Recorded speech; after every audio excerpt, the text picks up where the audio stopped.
Hello and welcome. এখন আমরা in silico analysis to explore deleterious missense SNPs of a human gene এর complete workflow এর স্টেপগুলো নিয়ে বিস্তারিত আলোচনা করব। আমরা প্রিভিয়াসলি SNP ডেটা রিট্রিভাল পর্যন্ত আলোচনা করেছি। এর পরের স্টেপ হচ্ছে preparing input formats or files of SNPs from each database. মানে হচ্ছে প্রতিটা ডেটাবেস থেকে ইন্ডিভিজুয়াল ইনপুট ফরম্যাট অথবা ফাইল ক্রিয়েট করতে হবে পরবর্তী সার্ভার অথবা ডেটাবেসে ইউজ করার জন্য। Workflow এর পরবর্তী স্টেপ হচ্ছে extracting missense SNP data from each database. অর্থাৎ DBNSFP ডেটাবেস ইউজ করে অনলি মিসসেন্স SNP গুলো প্রতিটা ডেটাবেস থেকে আমাদের এক্সট্রাক্ট করতে হবে আমাদের নির্ধারিত ট্রান্সক্রিপ্টের জন্য।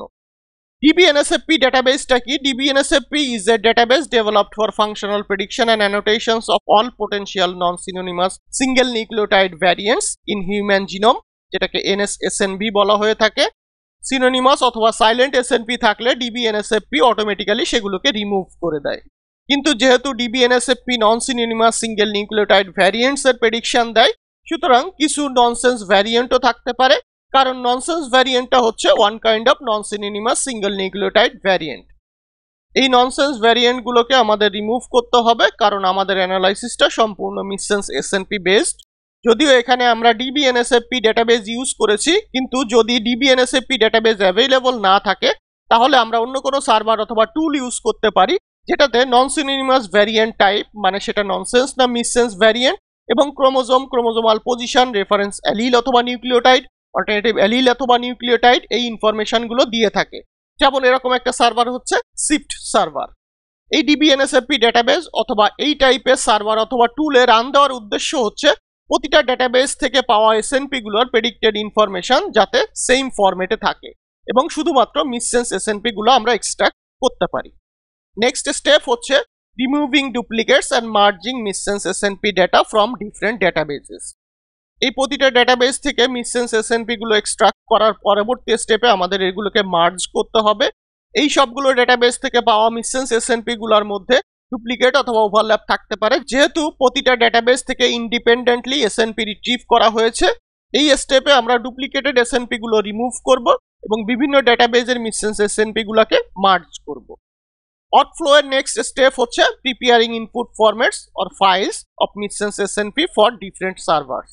মানে এখন আমরা মার্জড মিসসেন্স SNP ফাইল থেকে পরবর্তী অ্যানালাইসিস গুলোর জন্য ইনপুট ফরম্যাট অথবা ফাইল প্রিপেয়ার করব।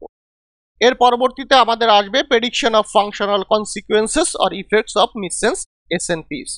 মিসসেন্স SNP এর functional consequences or effect prediction server, tool অথবা মেথডগুলোকে আমরা ব্রডলি চারটা ক্যাটাগরিতে ভাগ করতে পারি। সেগুলো হলো sequence homology or evolutionary conservation based method, machine learning based method, structure based methods এবং কনসেনসাস অথবা মেটা প্রেডিকশন বেসড মেথডস। এখানে আমরা বিভিন্ন ক্যাটাগরি এবং ওই ক্যাটাগরির সার্ভার অথবা টুলগুলোর নাম দেখতে পাচ্ছি।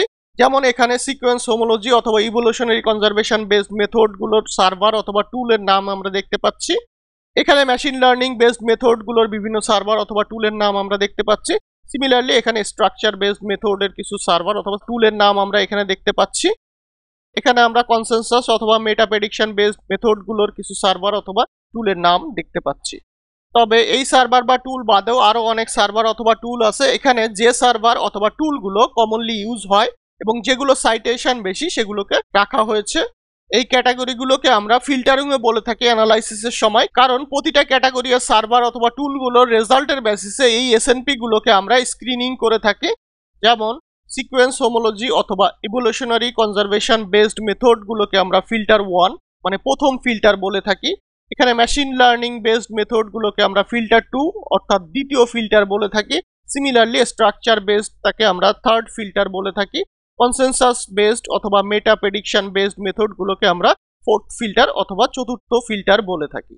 এখন আমরা স্টেপ ওয়াইজ যদি চিন্তা করি তাহলে প্রথমে ইনপুট ফাইল ক্রিয়েট করার পর আমাদের সিকোয়েন্স হোমোলজি অথবা ইভলিউশনারি কনজারভেশন বেসড মেথডগুলোর সার্ভার অথবা টুলের মাধ্যমে সব মিসসেন্স SNP গুলোর ফাংশনাল কনসিকুয়েন্সেস অথবা ইফেক্ট প্রেডিক্ট করতে হবে। এরপর আমরা প্রতিটা SNP এর স্কোরিং করব। এখন আমরা আসি স্কোরিং বলতে আমরা কি বুঝাচ্ছি।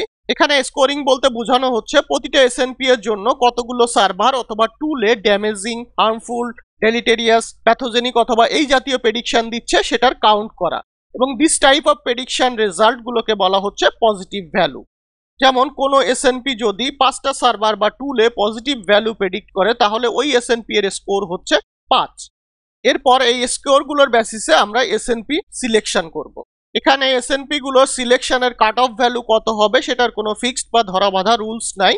এই কাট অফটা স্টাডি টু স্টাডি, জিন টু জিন এবং আরো অনেক কারণে ভ্যারি করতে পারে। তবে খুব বেশি স্ট্রিক্ট অথবা খুব বেশি ফ্লেক্সিবল কাট অফ ইউজ করা উচিত না। আমরা কোনো সার্ভার বা টুলকে যেহেতু 100% অ্যাকুরেট বলতে পারি না এবং প্রতিটার ক্ষেত্রেই কিছু না কিছু এরার থাকেই, সেহেতু খুব বেশি স্ট্রিক্ট কাট অফ ইউজ করলে অনেক পোটেনশিয়ালি হার্মফুল অথবা ড্যামেজিং এসএনপি বাদ পড়ে যেতে পারে শুধুমাত্র একটা বা দুইটা সার্ভার বা টুলে প্রেডিক্টেড না হওয়ার কারণে। আবার বেশি ফ্লেক্সিবল কাট অফ ইউজ করলে উল্টাটাও হতে পারে, যেমন পোটেনশিয়ালি হার্মফুল অথবা ড্যামেজিং না হওয়ার পরেও অনেক সংখ্যক এসএনপি সিলেক্টেড হয়ে যেতে পারে। সুতরাং মোটামুটি ফ্লেক্সিবল একটা কাট অফ ইউজ করা যেতে পারে, কারণ যেটা আমরা আগেও বললাম কোনো সার্ভার বা টুলই 100% অ্যাকুরেট না। সো কোনো সার্ভার বা টুলকেই প্রায়োরিটি দেওয়া হচ্ছে না, আবার কোনো সার্ভার বা টুলকেই কম ইম্পর্টেন্স দেওয়া হচ্ছে না। যেমন এখানে 7টা সার্ভার অথবা টুল আছে, আমরা সবগুলোই যদি ইউজ করি এই 7টা সার্ভার বা টুলের মধ্যে যে কোনো 5টা বা তার বেশি সার্ভার বা টুলে যে এসএনপি গুলাকে হার্মফুল অথবা ড্যামেজিং অথবা ডেলিটেরিয়াস প্রেডিক্ট করবে, অর্থাৎ যেগুলোর স্কোর 5 বা তার বেশি হবে, সেগুলোকে আমরা সিলেক্ট করতে পারি। অর্থাৎ কোন 5টা সার্ভার সেটা আমরা ফিক্সড করে দিচ্ছি না, 7টা এর মধ্যে কমপক্ষে যে কোনো 5টা সার্ভার বা টুলে পজিটিভ ভ্যালু প্রেডিক্ট করলেই হবে। এখানে যে এসএনপি গুলার টোটাল পজিটিভ স্কোর অথবা টোটাল স্কোর লেস দ্যান 5 সেগুলোকে আমরা ডিসকার্ড করে দিতে পারি।